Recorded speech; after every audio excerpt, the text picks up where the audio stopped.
C'est la chaîne des top d'investissement. Ici, on parle essentiellement d'entreprises de qualité.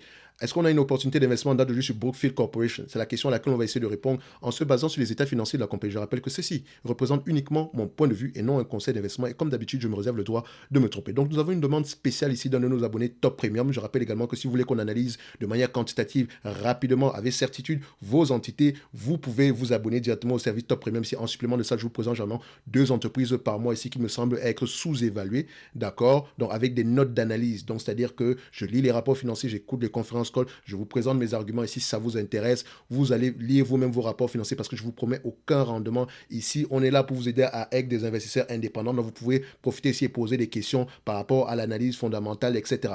D'accord? Donc, ceci n'est que mon point de vue et non un conseil d'investissement. Comme d'habitude, je me réserve toujours également le droit de me tromper. Donc, vous avez la Top Newsletter ainsi que le service Top Premium dans la description de cette vidéo aussi. Donc, on va parler de Brookfield Corporation. Je vous dis déjà dès le début, c'est une compagnie complexe à analyser.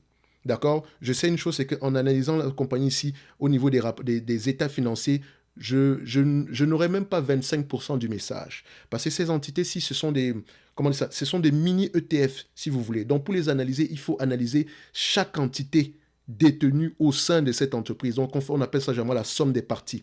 C'est une entité ici qu'on appelle, qui est en majeure partie private equity, d'accord, qui est également, il y a une partie également real estate, il y a une partie également énergie renouvelable, etc. Si vous parlez de Brookfield Corporation, vous allez par exemple avoir, par exemple, quand on parle de Brookfield, je vais juste taper Brookfield ici. Vous allez voir que Brookfield Corporation, Brookfield Asset Management, Brookfield Renewable Energy, Brookfield Infrastructure, quoi d'autre encore, Brookfield Business Partner, quoi d'autre, Brookfield ici, quoi d'autre encore, on pourrait rajouter ici. Donc, ça peut, Brookfield Property Partners, voilà à peu près les différentes entités qui appartiennent à Brookfield Corporation. Donc, vous voyez déjà à quoi ça ressemble une évaluation de cette compagnie-ci. C'est un peu comme avec la compagnie qu'on appelle, ça fait longtemps qu'on n'a pas parlé de cette compagnie-là, celle qui détient ici Tencent, qui est Prosus. D'accord? Encore que Prosus, pour l'analyser, dès que vous avez la valeur à peu près de Tencent ici, vous savez à peu près à quoi vous en tenir ici. D'accord? Donc, pour cette compagnie-ci, elle doit vous donner ici le net asset value. Donc, lisez les rapports financiers ici pour avoir cet avis-là. Parce que quand on va prendre les états financiers en date d'aujourd'hui, j'ai besoin de quoi? L'EBITDA, revenu, c'est tout. D'accord? Je ne vais même pas passer au niveau de la dette nette ici parce que vous allez remarquer ici qu'elle a une dette nette assez élevée. Quand je prends dette nette ici, tout simplement parce qu'en fait, elle travaille avec du cash. D'accord? Quand vous allez prendre ici la dette nette, la dette nette sera de 200 milliards. D'accord? Si vous allez prendre dette nette sur EBITDA ici, vous allez voir à peu près qu'on a à peu près une dette nette ici sur EBITDA ici aux alentours de 10 fois les bénéfices par là. Mais attention, attention, ça peut être bien moins élevé que ça. C'est pour ça qu'on est assez complexe ici au niveau de l'évaluation. Donc pour faire simple, évitez ce genre de compagnie. Je vous dis la vérité. Ne faites pas attention aux dividendes de 25% ici. Voilà, il y a eu des choses qui sont passées sur cette compagnie-ci, dans le sens où elle a spin-off une entité, etc. Donc voilà, évitez ce genre d'entité.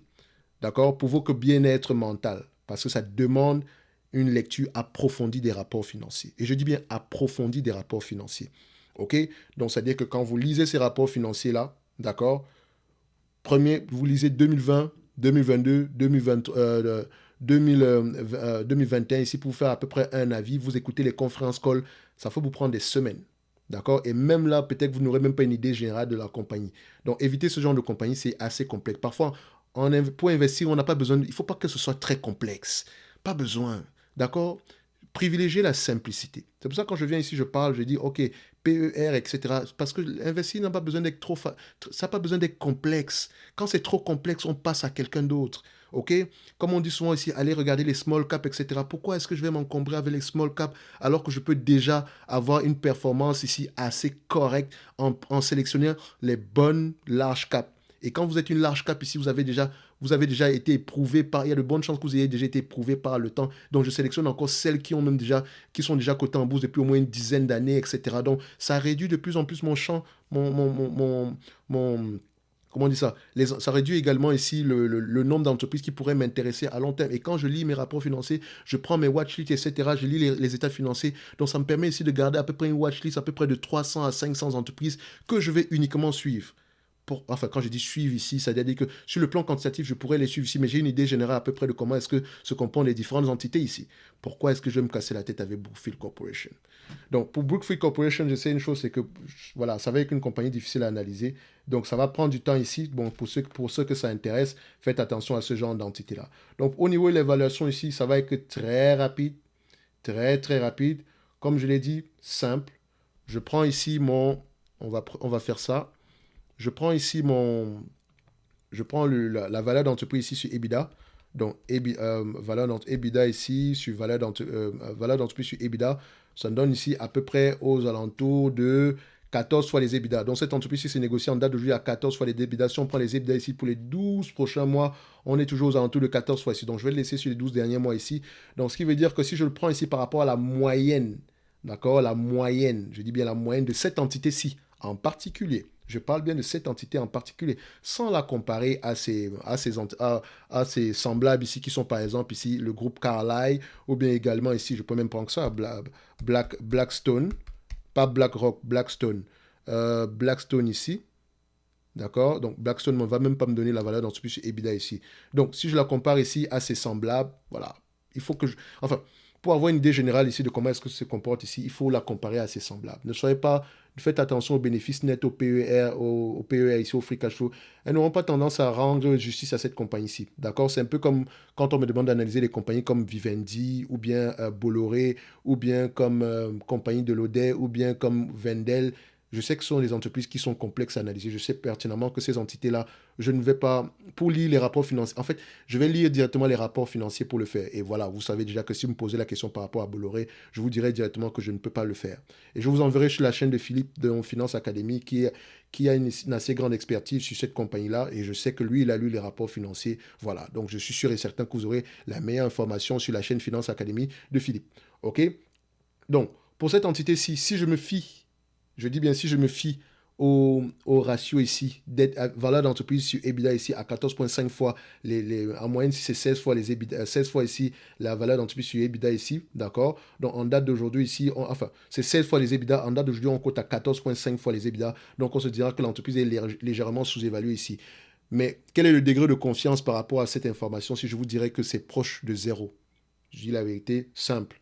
Donc tout simplement parce que il y a beaucoup d'informations qui ont besoin, il y a beaucoup d'informations dans les rapports financiers ici. Donc, si vous avez une alternative, par exemple, à l'évaluation de cette compagnie-ci, vous pouvez prendre ici le book value, pas le tangible book value, mais le book value ici, d'accord? Donc, le book value ici par action, vous allez voir ici qu'on est à 25 dollars ici par action. Donc, l'entreprise ici se négocie généralement ici à un book value par action de combien? Donc, price ici, price sur book value, donc price to book value ici, est-ce qu'on a l'information sur le price to book value? Donc, le price to book ici, donc d'habitude, ici, on s'échange un price to book de combien? Donc, je prends également la moyenne, la médiane. Donc, ce sont des éléments quantitatifs. Hein. Donc, faites attention. Ça ne veut pas dire ici qu'on va toujours revenir au niveau de la moyenne. En moyenne, si c'est une entreprise sur les 10 dernières années, elle s'échange à peu près à 1,7 fois le book value. En date d'aujourd'hui, on est à 1,3 fois le book value. Ce qui nous permet de dire ici qu'on est légèrement sous-évalué. Mais attention, comme je le dis toujours ici, ça reste des éléments quantitatifs. Il faut les questionner. Moi, c'est pour ça que j'aime bien réfléchir en termes de rendement. Or, en me limitant juste au book value, etc., ça ne me permet pas de réfléchir en termes de rendement. Et quand je dis rendement, c'est rendement par rapport aux bénéfices nets, au free cash flow que l'entreprise pourrait dégager. D'accord? Faites attention. Donc, idéalement, les book value, j'aime bien en faire l'acquisition ici. J'aime bien regarder les entreprises qui ont un book value qui augmente également ici. Et également en faire l'acquisition à un prix qui se rapproche plus du book value. Donc, je ne dirais pas ici qu'on a une entreprise qui est surévaluée. Je dirais plutôt on est à la limite légèrement sous-évalué, mais c'est du point de vue quantitatif uniquement et encore avec un degré de confiance presque proche de zéro. Donc, alors, pourquoi donc je fais une vidéo pareille si je n'ai pas confiance à cette évaluation-ci? C'est juste pour vous montrer qu'on ne peut pas tout évaluer on peut pas tout évaluer quantitativement. Parfois, il faut connaître les limites de l'évaluation quantitative. Il y a certaines entreprises ici qui méritent un approfondissement au niveau des rapports financiers, tout simplement parce qu'elles sont très complexes à analyser. C'est comme si vous allez regarder Prosus ici, vous allez essayer de l'analyser ici du point de vue quantitatif. Je sais pertinemment qu'il y a de grandes chances que ça ne fonctionne pas. il faut regarder ici le net asset value ici. Et pour avoir l'information ici par rapport au net asset value ici, donc je vais par exemple ici au niveau des rapports financiers de l'entité. Donc on va aller ensemble. Hein. Je n'ai pas pris le temps d'aller regarder ça ici parce que c'est complètement une entreprise voilà, qui ne m'intéresse pertinemment pas ici. Donc comme quand on me demande généralement d'analyser une compagnie, je me limite ici sur les éléments quantitatifs, sauf si j'ai déjà eu à lire sur la compagnie, etc. ici. Donc voilà, comment est-ce qu'on peut voir ça ici? Donc, renewable, etc. Donc, vous voyez, voilà déjà à peu près ce que l'entreprise fait ici. Voilà les différents segments d'activité. Vous voyez qu'on a à peu près, il y a beaucoup de choses ici à l'intérieur. Donc, vous avez les différents fonds ici, le infrastructure partner, renewable partner, business partner, réassurance. Donc, voilà, c'est... Ouh, les amis, on va faire simple, hein. Si vous voulez avoir une idée générale de comment est-ce que se comporte cette compagnie-ci, regardez à peu près regardez à peu près le rapport financier ici directement et essayez de vous poser la question ici si l'entreprise vous donne l'information par rapport au net asset value du press release. Mais on va essayer de regarder ici en même temps. Alors, qu'est-ce que tu nous donnes comme information? Où est-ce que tu es? Où est-ce que tu es? Voilà, voilà, voilà, voilà. On attend quelques secondes. OK. Alors, où est-ce que tu es? Alors, je ferme ça. On revient ici. Voilà, ça peut être long. OK, donc vous voyez à peu près ici Brookfield, vous donne Brookfield Corporation ici. Voilà, c'est une compagnie canadienne. C'est une belle entité, hein. C'est pas une blague, c'est vraiment une très belle entreprise. Sauf qu'elle est juste complexe à analyser, d'accord? C'est juste ça, elle est juste complexe à analyser. Alors, distributed earning, realization, etc. Donc, elle vous dit ici que en 2000, en distributed earning before realization, donc en 2023, ici, on a à peu près ici 2,68 $ ici par action pour Brookfield, d'accord, avant quelconque réalisation, etc. Il faut aller voir qu'est-ce que ça signifie ici. 2,3 ici. Donc, on a à peu près ici, c'est un peu comme les net income to realization. Si reconciliation to net income to FFO. Donc, voilà, si on se négocie ici à 10 fois les bénéfices, on est à peu près à 26 $ ici par action, sans prendre en considération la dette. On n'est pas très loin de la valorisation actuelle ici. Est-ce qu'on a ici le net asset value? Donc, j'essaie de chercher ça ici. Net asset. Est-ce qu'on a cette information-là? Non contrôlé net asset ici. Voilà. Bon, on n'a pas l'information par rapport au net asset value ici. Donc, il me semble ça doit être une information qu'il donne quelque part ici. Donc, dans tous les cas de figure, je sais une chose, c'est que ça va être compliqué de le faire ici du point de vue quantitatif. Donc, s'il vous plaît, Brookfield Corporation, voilà. Une fois que vous avez remarqué que nous avons une entité ici qui est dans le private equity, je vous assure, voilà, sauf si vous voulez passer des heures et des heures ici à les analyser, passer à autre chose. Moi, en tout cas, c'est le ressentiment, c'est